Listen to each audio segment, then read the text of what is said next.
नमस्कार, मेरा नाम मुकेश कुमार है। मैं केंद्रीय विद्यालय क्रमांक 2 PLW पटियाला में स्नातकोत्तर शिक्षक हिंदी के पद पर कार्यरत हूँ। आज हम राष्ट्रीय शिक्षा नीति 2020 के आधारभूत सिद्धांत और प्रमुख प्रावधानों पर चर्चा करेंगे। परिवर्तन प्रकृति का नियम है।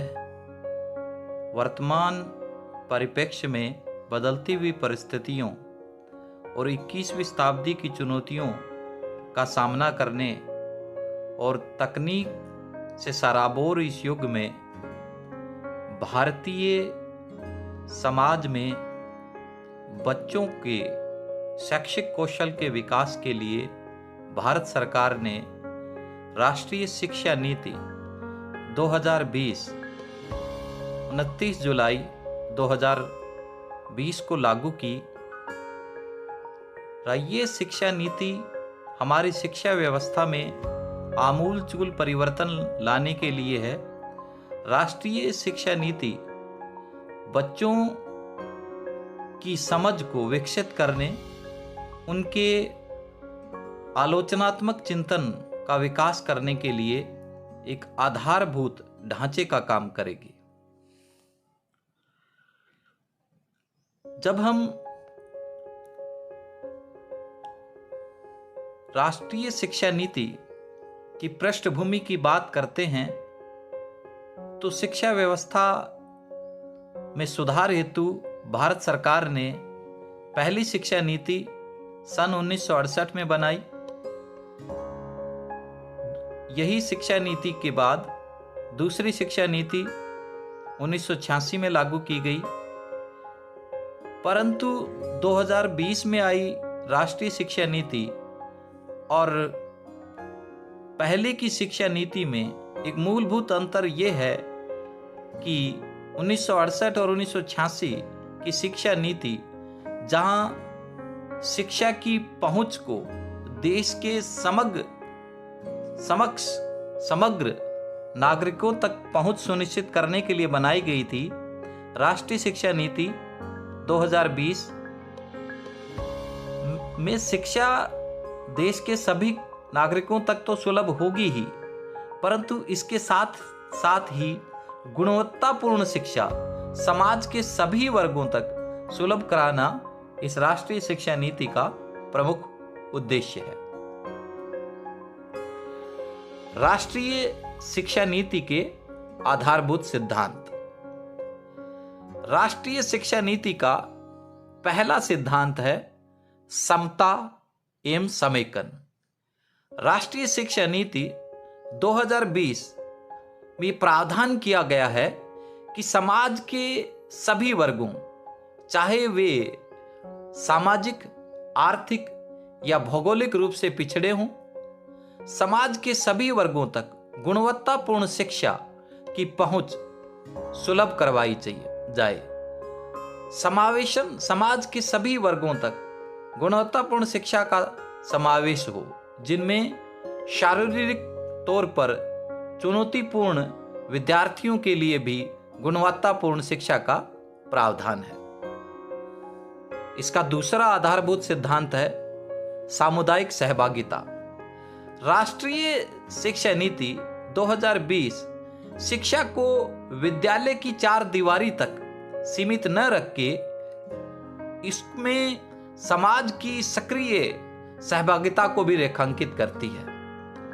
इसीलिए राष्ट्रीय शिक्षा नीति में NGO, माता पिता, समाज में विशेष विशेषज्ञों को स्कूल तक लाने की बात करती है।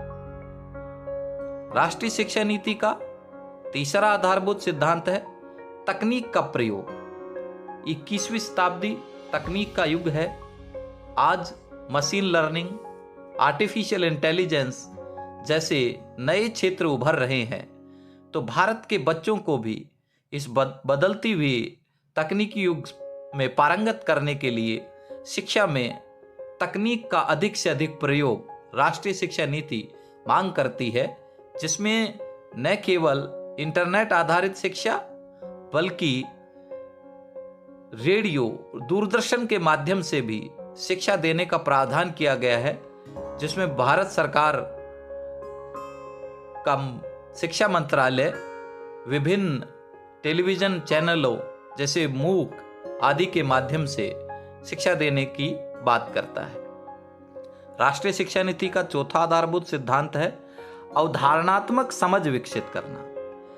राष्ट्रीय शिक्षा नीति बच्चों को रटकर शिक्षा ग्रहण करने के स्थान पर बच्चों के कॉन्सेप्ट को विकसित करने का प्रयास करती है। इसलिए बच्चों को शिक्षा के रियल अनुभव से जोड़ने के लिए शैक्षिक भ्रमण, अभिनय कौशल, story telling, art integrated education जैसी अवधारणाओं को, जैसी प्रविधियों को बच्चों के शिक्षण अधिगम में शामिल करने की बात करती है। शिक्षा नीति का पांचवा आधारभूत सिद्धांत है आलोचनात्मक चिंतन एवं रचनात्मकता का विकास। वर्तमान 21वीं शताब्दी नई चुनौतियों से भरपूर है, तो बच्चों के अंदर क्रिटिकल थिंकिंग और क्रिएटिविटी विकसित करना राष्ट्रीय शिक्षा नीति की प्रमुख मांग है। राष्ट्रीय शिक्षा नीति में जो प्रमुख प्रावधान किए गए हैं वो इस प्रकार से हैं। राष्ट्रीय शिक्षा नीति 2020 में वर्तमान 10+2 प्रणाली के स्थान पर 5+3+3+4 पर आधारित नई स्कूली शिक्षा का प्रावधान है, जिसके अंतर्गत 0 से लेके 8 तक ईसीसी, उसके बाद प्राथमिक माध्यमिक शिक्षा का प्रावधान है। राष्ट्रीय शिक्षा नीति में इस बात पर विशेष जोर दिया गया है कि अगर बच्चों के सीखने की इमारत को मजबूत करना है तो उसकी नींव को पहले मजबूत किया जाए, क्योंकि न्यूरोसाइंस ने भी इस बात को सिद्ध किया है कि बच्चे के दिमाग का 85% विकास 6 साल से कम उम्र में ही हो जाता है। तो राष्ट्रीय शिक्षा प्रणाली प्रारंभिक बाल्यावस्था देखभाल और शिक्षा पर विशेष जोर देती है। प्रारंभिक बाल्यावस्था देखभाल के अंतर्गत 3 से 6 साल तक जो बच्चों की बालवाड़ी, आंगनबाड़ी जैसी शिक्षा प्रणाली की बात की गई है, उसके बाद बच्चा 6 साल की उम्र में स्कूल में पहली कक्षा में प्रवेश करेगा।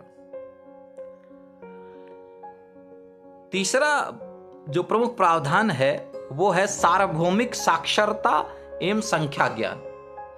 राष्ट्रीय शिक्षा प्रणाली ये मांग करती है कि सन 2025 तक देश के 8 साल यानी कक्षा 3 तक के बच्चों को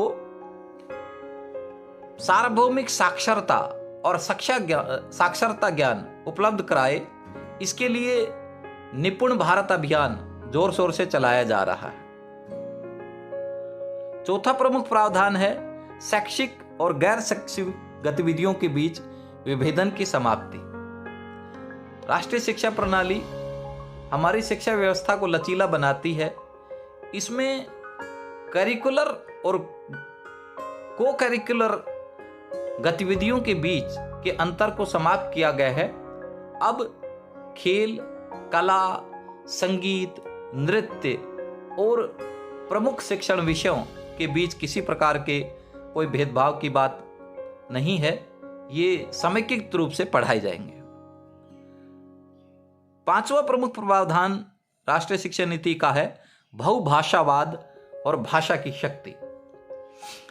ये बात निर्विवाद रूप से सत्य है कि बच्चा अपनी मातृभाषा में प्राप्त ज्ञान को सहज और सुगमता से ग्रहण करता है। इसी बात को ध्यान में रखते हुए NEP 2020 में यह व्यवस्था है कि कक्षा 5 तक बच्चे की शिक्षा उसकी मातृभाषा में हो। इसके बाद जहाँ तक संभव हो कक्षा 8वीं तक भी उसे अपनी मातृभाषा में ही शिक्षा दी जाए।